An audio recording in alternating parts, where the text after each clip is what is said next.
Children who witness domestic violence can suffer emotional and developmental difficulties that parallel those suffered by children who are themselves victims of abuse. That prompts the question, should a child be removed from the care of a nonviolent parent if the parent allows the child to witness domestic violence? In Nicholson v. Scoppetta, we explore whether such conduct constitutes child neglect. Sharwline Nicholson, a mother of two, was a victim of domestic violence.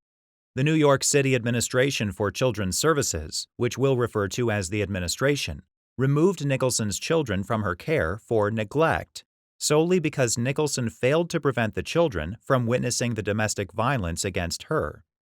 Nicholson filed suit against the administration via its commissioner, Nicholas Scoppetta, and her case was consolidated with two brought by similarly situated mothers.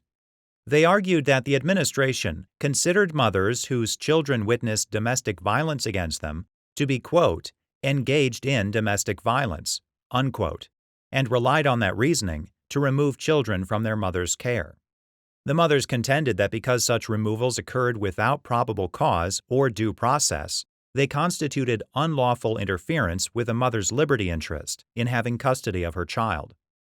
The district court, focusing on constitutional due process, granted a preliminary injunction prohibiting the administration from removing a child solely because the child witnessed domestic violence.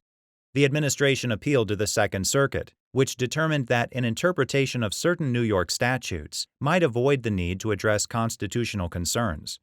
Consequently, the Second Circuit certified questions to the New York Court of Appeals, the state's highest court, including whether New York law supported a neglect finding based solely on a parent's failure to prevent a child from witnessing domestic violence.